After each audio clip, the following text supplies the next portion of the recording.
Okay,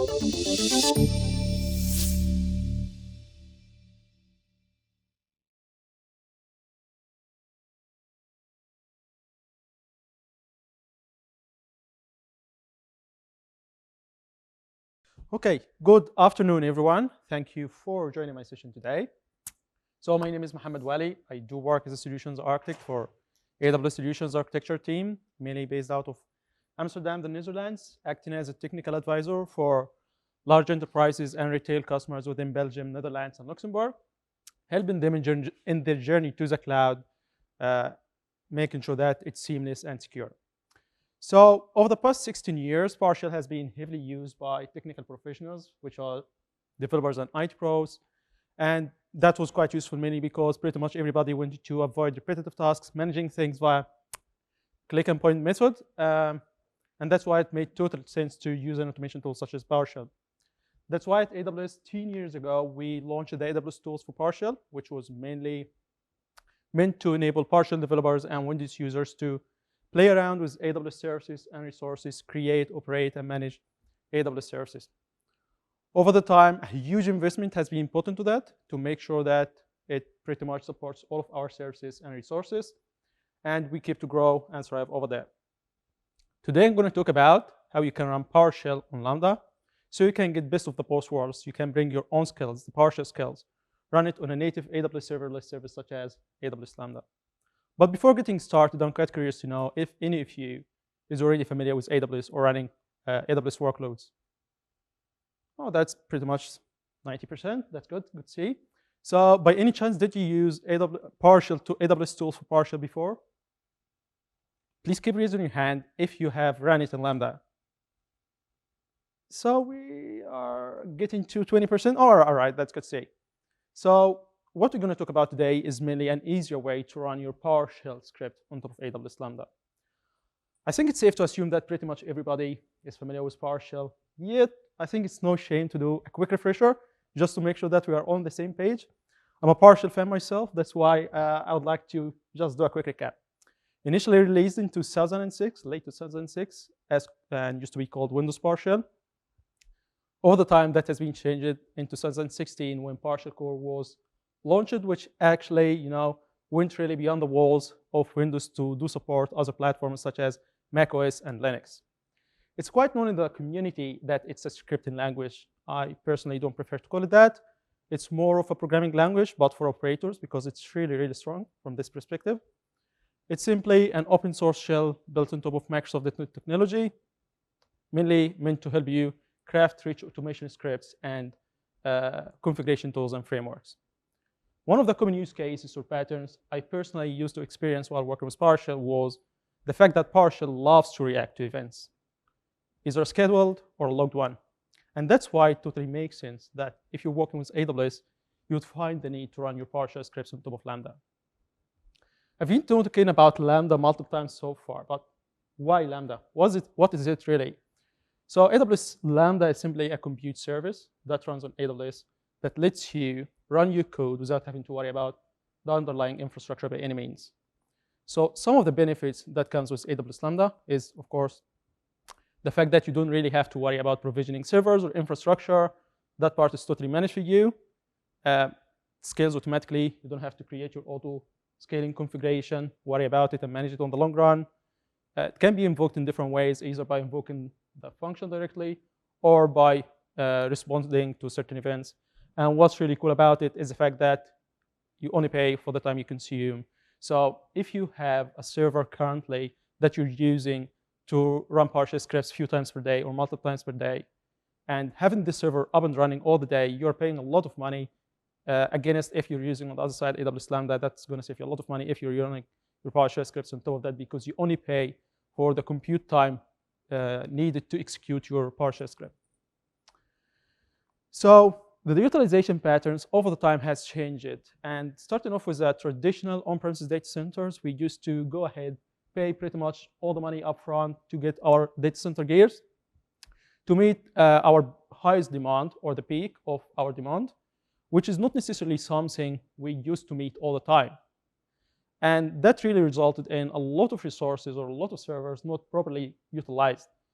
On the other side, if we had a spike which maybe even goes beyond what we are planning for, it's quite hard to really react to that immediately or in a short time, because mainly we'd have to go through a long procurement process to get a new physical server, or even to spin up a new virtual machine in order to satisfy your needs. That has been drastically changed by moving to the cloud. And the instance-based model, as you see here, the second one, has changed it drastically. So in AWS Cloud Platform, we call the EC2 instance. This is a virtual machine flavor of AWS services.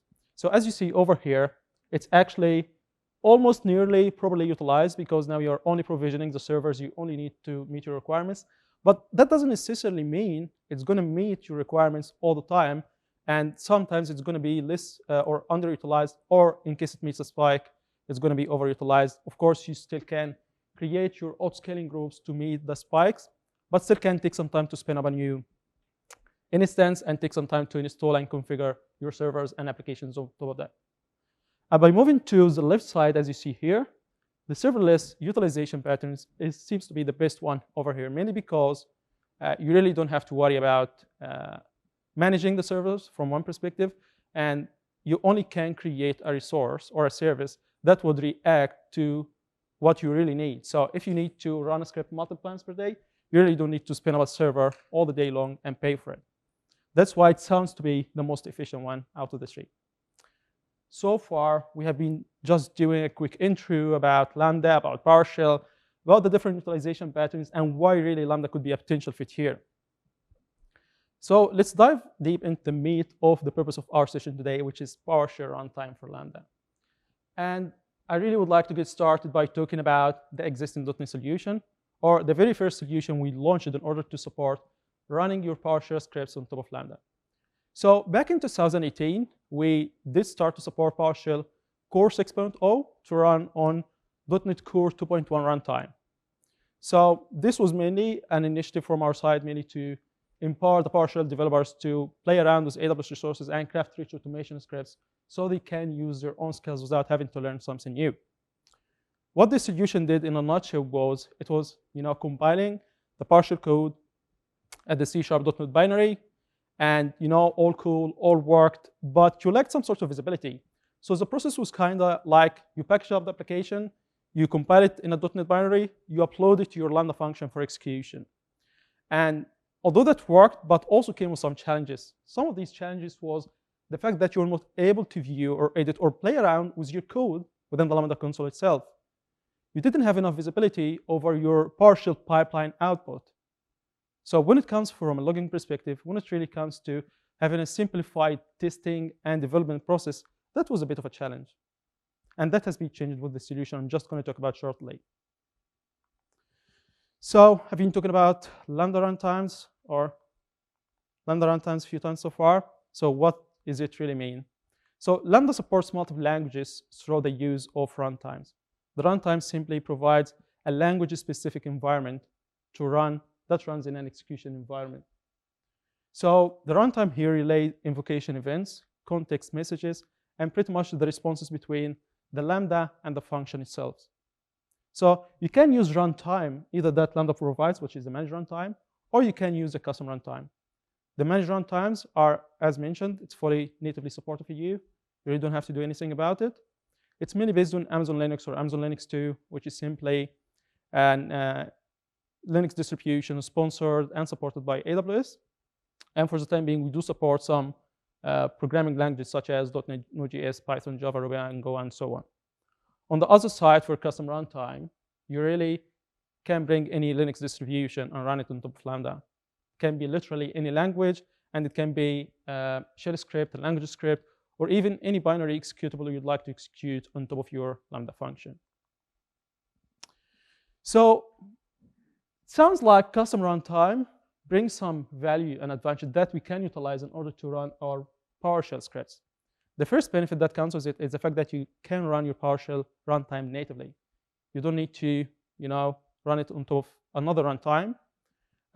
Besides that, it can help you to view, edit, and play around with your code in the AWS Management console. And last but not least, enabling you to have an easy way to share your code and modules across the different functions without having to include it or incorporate it as part of every single PowerShell script you're going to have. So the first one, which is about the native PowerShell runtime, the new custom runtime for PowerShell, as mentioned, uses native PowerShell instead of compiling the PowerShell and hosting it on the .NET runtime. Using native PowerShell custom runtime actually matches the standard PowerShell session, which enhances the performance part while also simplifies the development and testing process for your PowerShell scripts. This custom runtime returns pretty much everything placed on the pipeline itself as a function output. So on the previous solution, you only got the output of the last output of your PowerShell pipeline. It's a bit different with this solution. Now you have the full visibility for the logging part, for the write dash output, commandlet, and so on. This enables you to get this kind of decent logging solution, having more visibility of your error messages, and so on.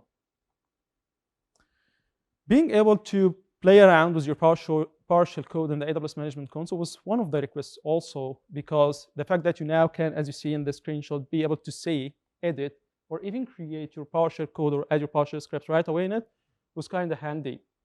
The fact that you are able to test your functions in a non-complicated way via the very same management console was also kind of helpful. And now the fact that it's available in the management console, it's also supported to incorporate or include your PowerShell code as part of your infrastructure as code template. So in case you have a PowerShell or an infrastructure as code tool such as CloudFormation, Terraform, and so on, and you are creating your Lambda function, you can append the PowerShell code as part of the very same template. Of course, if you're a fan of deploying and creating your infrastructure as well as your application in the very same pipeline. Last but not least, being able to share your code across different functions, because now you really don't have to go through the complex process of running your PowerShell on top of another runtime. Now you can only have a PowerShell runtime that contains the PowerShell binaries needed in order to execute your PowerShell scripts and commandlets as a custom runtime shared pretty much across all of the functions you're going to use. Besides that, it's going to help you to share your modules across the different functions you're having. So if you have your own PowerShell modules, third-party modules, and so on, you can just bring them in and share them across the different functions by using Lambda layers, which I'll talk about them later on. So with that, we got to know some of the benefits of the PowerShell custom runtime and what value it actually brings to you. So with that, let's have a demo to see how it really looks like and how I can execute my PowerShell scripts on top of that custom runtime.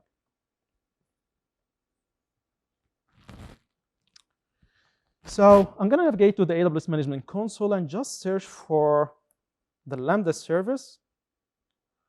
And over here, what I'm going to do is I'm just going to go ahead and create a new Lambda function. Let's call it bsummit function.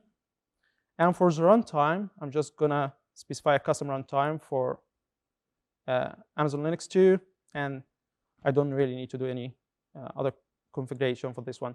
So what this is going to do is it's going to just create an empty Lambda function for you that you can actually, on top of it, build your own PowerShell custom runtime. So once created, we now need to add the PowerShell custom runtime. As part of this demo, I'm not really going to show how you can build the PowerShell custom runtime. Later on, I will.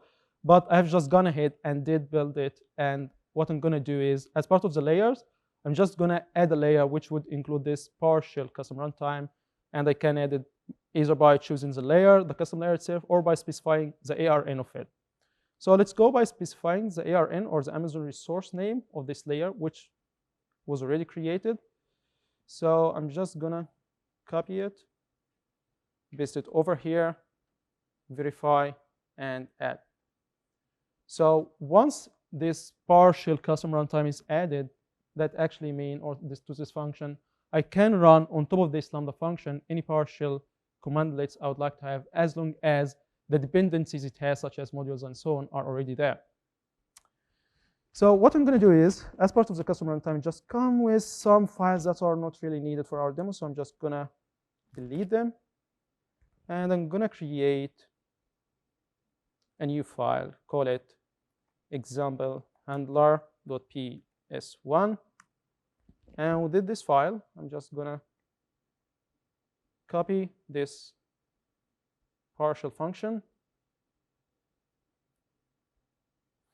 which is simply, a function that has a couple of parameters, which I'll talk about later on, and a variable that has this value, which is hello from Lambda with, and this variable that has been specified as a parameter here, then displaying the value stored in this variable.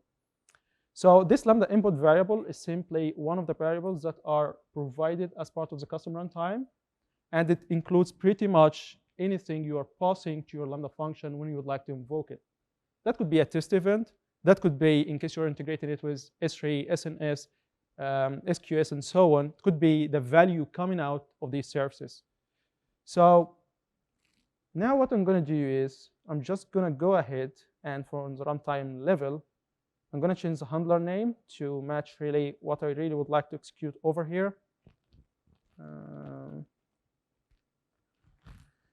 So the handler, in a nutshell, is a way for you that specifies what you really would like to execute as part of your Lambda function. So if you have tons of functions within this PowerShell script running on top of Lambda, which one would you like to run? Would you like to run the whole script? Would you like to run a certain function? Or would you like to run a certain function within a certain module, which I will also touch on a bit later on about that. So in this case, I really would like to run the function we have just added, and that's why I'm going to pass the name of the script itself, double colons, and I'm going to add a function name, which was actually called handler. I'm just also going to go ahead and give it a bit more configuration, so it will run quite fast for the sake of time, and a bit of more timeout, then save. And now I think I'm actually ready to just go ahead and deploy my PowerShell code to run on top of AWS PowerShell custom runtime. So I'm just going to deploy it, and once it's deployed, we'll just apply this code to the function. And what I'm going to do afterwards is I really would like to test if this code is working properly or not. That's why I'm just going to go ahead and click on test to create a new test event, which is called BS Summit test. And this is the input we are passing here. This is just, a JSON event, which includes these keys. But just for the sake of testing the functionality, if the Lambda input variable would be able to retrieve these values when we execute the PowerShell script or not. So now I'm just, after creating this test event, I'm just going to, it's only one, so I'm just going to test it. And now I should be able to see, once it's executed, the response value, which was actually hello from Lambda with, and then the Lambda input variable values. So far, it sounds to be working quite well, actually, when it really comes to utilizing PowerShell runtime to run PowerShell commandlets on top of it without any complications. What if I really would like to take it further and do something with AWS as a platform, for which I'm going to need the AWS tools for PowerShell, which means I need to create another layer that would have these tools incorporated and installed as part of it.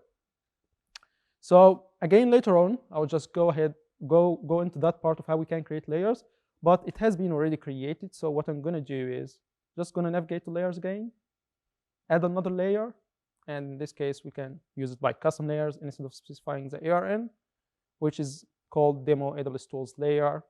Then I can select the version and add it.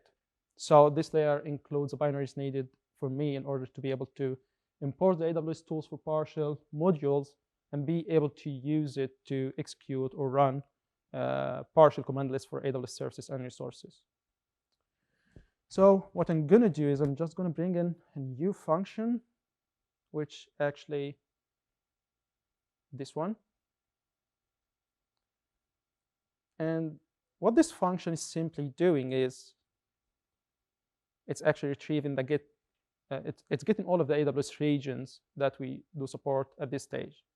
Of course, if you have a look over here, it's importing the module needed for it, which would be coming from out of the layer we just added for AWS tools for PowerShell. And later on, we'll talk about how the execution looks like from a handler perspective when it really comes to importing all of these modules. So what I'm going to do is I'm just going to deploy my changes, and afterwards I'm going to test out. As part of the testing, I really should be able to see now, if I tested it, that it's able to retrieve pretty much all of the AWS regions by using this PowerShell commandlet, which is actually pretty much the response we're getting here. So these are all of the AWS regions. You can use your imagination to really use AWS commandlets or PowerShell commandlets to do whatever you'd like with that, or extend that script further. Of course, as long as you're importing the right modules. So that was it, how easy it is now to really play around with PowerShell custom runtime on top of Lambda. So now what should I do in order to build that solution? What should I do in order to build the custom runtime and the layers I do need? So in order to deploy a PowerShell custom runtime, all you need is to make sure that you are building the PowerShell custom runtime layers, which I'll show you how. And optionally, you can bring any Lambda layers on top of that you would like or potentially would be interested to use, which could be an AWS tools PowerShell layer, could be your own private modules, could be third-party modules. So feel free, as long as you're not hitting the limit of the Lambda layers, which I'll touch on the next slide. Lambda layers limit is simply 5 layers, so at least at the stage of recording. So make sure that you're not exceeding that until we furtherly introduce extra support. And of course, once you're done with a part of the layer, feel free to build your own PowerShell scripts on top of the Lambda function itself. So I've been talking about Lambda layers so far. So what does it really provide and what does it really mean? So Lambda layers simply provide a convenient way to package libraries and other dependencies that you can use with your Lambda functions. By using the Lambda layers, you're actually not only reducing the size of your uploaded deployment archives, but you're also making it faster to deploy and implement your code. And the layer itself is actually a zip file archive that contains additional code and data, which could be a custom runtime, as we have seen, could be libraries, could be dependencies, could be anything you might potentially need for your custom runtime to use as part of your Lambda execution. By using layers, you're actually promoting for code sharing, because now you really don't have to invest a lot of time and effort in utilizing or incorporating others people's code as part of your code. You can just have it or utilize it as a layer, which you can just import later on, and you can that would promote for sharing or separating the responsibilities, which would mainly help you to focus more on writing your own business logic other than focusing on other things. As you see over here, this is the runtime environment. On top of it, we are having our own layers and the function code. Just make sure that you're not exceeding the limits of the number of layers. So in order to deploy the PowerShell custom runtime Lambda function, you need to build the layers and the function itself. And you can do so in multiple ways, either by using Linux or Windows subsystem for Linux, by using Windows PowerShell, by using AWS serverless application model, which is actually an AWS serverless framework that's mainly meant to help you build serverless applications on top of AWS. And you can actually, by using the very same tools such as AWS SAM, would be able to test your function locally without having to deploy it to the cloud. Generally speaking, when we really talk about serverless application, especially with SAM, it's not only the Lambda itself, it's really more about a decent serverless stack that includes event triggers, that includes database connections, and so on. But for the sake of the demo we're going to see today, it would be actually just a Lambda function, and that's it. So with that, let's have a look about how we can build our PowerShell custom runtime. So pretty much the code I'm going to show you now, I'm going to share with you the repo that includes it, which is the repo we have open sourced that contains the PowerShell custom runtime that you can use. As part of this repo, it actually does have a template YAML file, which is a SAM template that's going to deploy the custom runtime and a Lambda function that uses this custom runtime as a layer, and another layer, which is the AWS tools for PowerShell, which is pretty much the demo we have seen earlier. However, if you're not interested into using SAM, or you're having your own Windows desktop and not interested to run on top of it, or not interested to run these or build it on top of containers, you can actually use the PowerShell script that exists also as part of this GitHub repo, which would simply, this PowerShell script that would help you to build your own layer for PowerShell custom runtime. So getting back to the template, it's pretty basic actually. It just, it's straight in CloudFormation. So it's actually, creating a PowerShell, a Lambda function with 2 layers, which are these layers that would be created over here.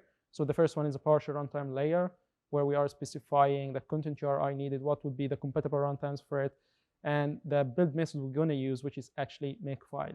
We're not using makefile because we are necessarily loving makefile, but because SAM supports only make files. So if it was for me and it does support PowerShell, I would have been more than happy. And the same applies for the other layer, actually, for the AWS tools for PowerShell.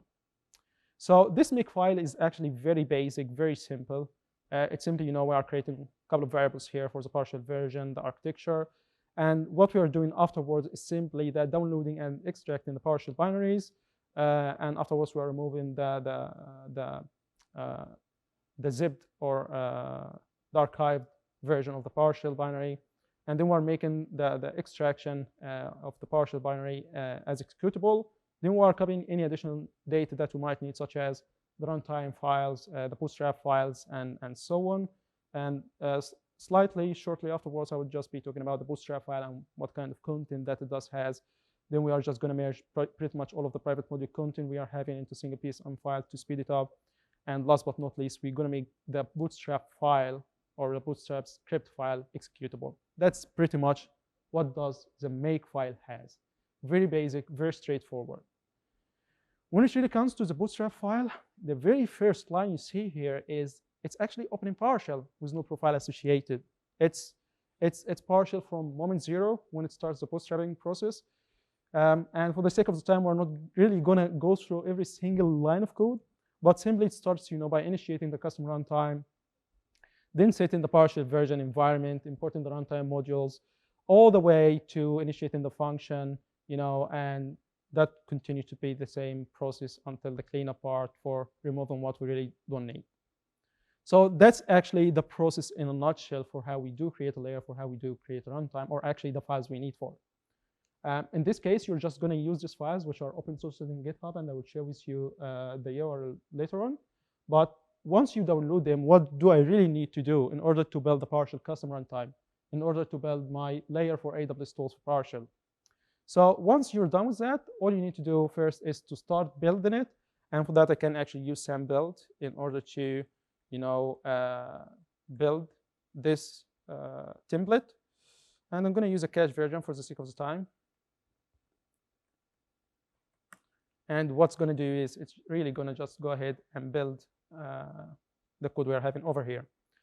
I can, as mentioned earlier, test this code locally of the Lambda function that would be deployed as part of the function that the SAM file, SAM template would deploy, which actually includes pretty much the same code we used to get the AWS regions. So if I go ahead now and I just did SAM local invoke, what's going to do is it's going to build a container on top of Docker that runs on top of my laptop.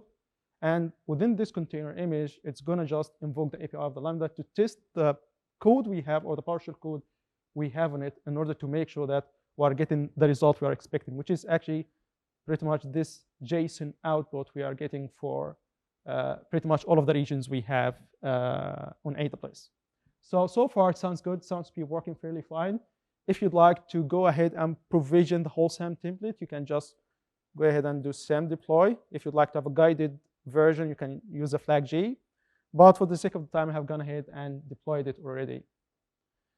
Once you're having it deployed, you can actually test or invoke your Lambda function API to make sure it's also, after being deployed, working pretty much fine.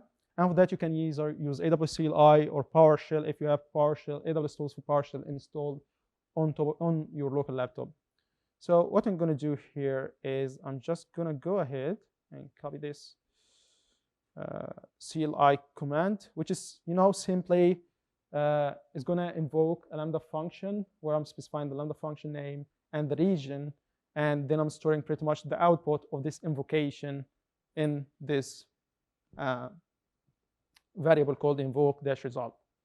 Then what I'm going to do, I'm just going to append this command, and I'm just going to cat what's inside this variable that we are storing the result in, which should be pretty much the same result we get as part of our SAM local invoke where we tested the function locally.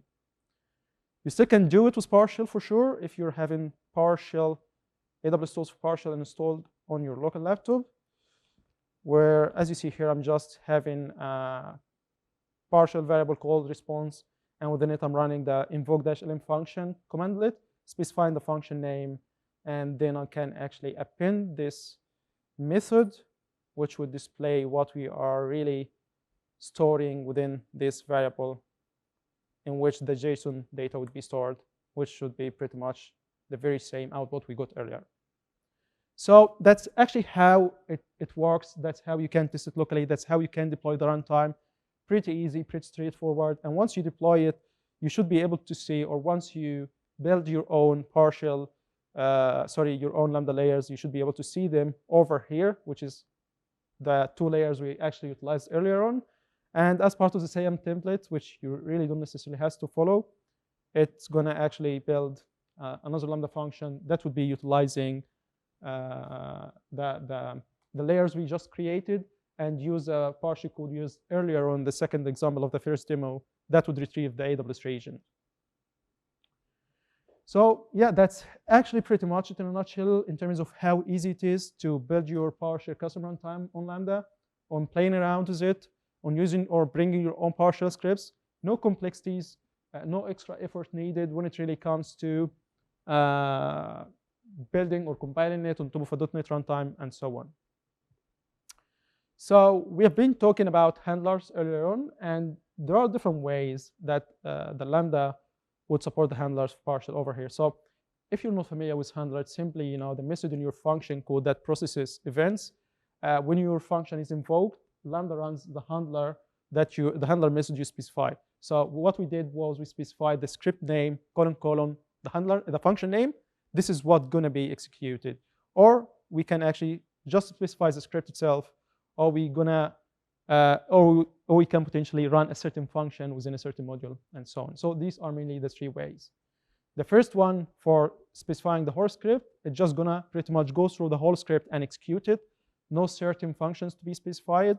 And the PowerShell script itself, in this case, would have to be the handler, and there would be no initialization process happening outside of the script because you are executing pretty much everything, which is a bit different when you really execute a certain function within the script. So what happened in this case is it's just going to go ahead and .source the specified script itself. And from there, it's going to do any initialization for any dependencies, such as loading modules. So if you do remember the second example, we had this importing module for the AWS tools that we're going to need in order to execute the get-AWS region. This would be done as part of the initialization process you do need. And of course, if you do have any secrets that your PowerShell scripts would be retrieving from a secrets management solution, it's going to be pretty much the same case as well. And then after doing the initialization, it's just going to go ahead and execute your function. And in case you do have any subsequent invocations for pretty much the very same runtime environment, no initialization will be done because it has been already done once. So it's just going to invoke the function right away. With the module itself, it's a bit different because instead of focusing on the whole script, you're just focusing on a function within a certain module. So it's just going to import the specified module initially and then run the initialization process as happened in the previous example. And pretty much everything that would happen when it really comes to the function invocation would be pretty much the same as the previous example. One more thing we talked about was that PowerShell custom runtime comes with 2 variables. One is the Lambda input, the other one is the Lambda context. The Lambda input, as you have seen in the very first example, it just displays or gets pretty much what you're passing to your Lambda function, which could be passed from a test event that we did ourselves, like the JSON data we passed, or it could be coming from S3, it could be coming from SQS, SNS, or any other service that would invoke your Lambda function. On the other side, we have the Lambda context, which is simply an object that would give you or provide you with methods and some properties about the function itself. This could be the function name, this could be the remaining time, this could be the consumed resources, and so on. One more thing I would like to highlight, which I mentioned a bit earlier on, was the fact that this solution now gives you pretty much everything placed on the pipeline. You don't get only the last output of the PowerShell pipeline. That also includes write-output commandlet and pretty much other write commandlets that you'd like to have. This would give you a great visibility when it really comes to the logging part. And speaking of logging, so by default, Lambda would stream the logs to Amazon CloudWatch, and it just needs to have permissions or IAM permissions in order to be able to push these logs to CloudWatch. It's going to push the logs to an Amazon CloudWatch log stream, which is simply a sequence of logs coming from pretty much the same source and stored on a bigger thing called the Amazon CloudWatch log group. And any kind of error messages, any kind of outputs coming from write host, write verbose, write information, so on and so forth, would be also logged and stored in your CloudWatch log streams. Lambda would automatically also monitor your Lambda function metrics. So pretty much the normal infrastructure metrics would be visible, and you can monitor them in your CloudWatch metrics section. Last but not least, error handling. And error handling can happen on two layers. The first is the function itself. So you can make sure that you are appending some error handling code as part of your function in order to throw a certain error in case something happened. And it can happen on the runtime level as well, where the function would be terminated, potentially because it ran out of time, or because it detected a syntax error, or because it failed to marshal the response object into JSON, which can actually happen because maybe your encoding base 64 is not correctly reacting, or could be that your mapping JSON types to the PowerShell data types and primitives is not really mapping properly. As mentioned earlier, your errors would be written to CloudWatch logs, and of course, any synchronous invocations that would be returned in the output would be stored over there as well. So with that, I really would like to recap about what we have just covered. This is an easy way to run your PowerShell custom runtime, PowerShell on top of Lambda. You really don't have to compile it as part of a .NET runtime. You don't have to struggle with it. You don't have to struggle with testing the function locally. As you have seen, it's pretty easy to do it with SAM, for example. I just tested it locally before even deploying it to the cloud. Now we have native PowerShell custom runtime support. You can play around with your code in the console. You can even test it from within the console itself. You can bring your own custom modules, add them as a layers. You don't have to incorporate or add them as part of your PowerShell script, which would result in extra time to process and execute your code. Of course, extra money, not so much, but still counts. And eventually, you're going to have a simpler way to build and deploy and test your PowerShell scripts on top of Lambda. More importantly, you're going to be able to utilize Lambda functions to build event-driven architectures. And it really doesn't matter if it's on AWS or if it's in your on-premises environment. As long as it has enough network connectivity to reach out, it can work around with it. I promised you earlier on that I'm going to share with you the GitHub repo. Please scan the QR code, which has a AWS blog that talks about the solution, which also includes the GitHub repo on which we have open sourced the solution. With that, I really would like to wrap it up over here, and I would be more than happy to hear any of your questions. I can go back if you'd like, yeah? Any questions? Right, so when each call to it, does it create a separate runtime, or are they running concurrently? So when it comes to creating the layers itself, it's going to create a separate runtime. So it's a very... When I call the function. When you invoke the function itself. So what we are doing by adding the Lambda layers is it's going to be as part of the initialization process or the cold start of your Lambda function itself. So the runtime would be already there. When you invoke your Lambda function, once the function is ready, it's not going to be part of your code execution. This would be already there for you. So it's not like you're creating a dedicated runtime. It's not like you're still creating a new layer for it and so on, or you don't actually by any means need to create a dedicated layer for it. You mean in order to retrieve secrets to your function itself? So it really depends where you're storing and hosting your secrets. So for example, we do have the AWS Secrets Manager, which is another service that I personally use, or pretty much most of my customers are using when it really comes to secrets management. So what happens is you're actually hosting your secret over there. You're granting your Lambda function the permissions needed in order to retrieve these permissions, and it's actually getting retrieved at runtime. So first off, it's not hard to code it. Secondly, it's a faster way to retrieve your secrets and could be rotated as well if needed. Well, then thank you so much for joining my session today. Again, my name is Mohamed Wali, and I have been more than happy to have you in my session today. Thank you so much.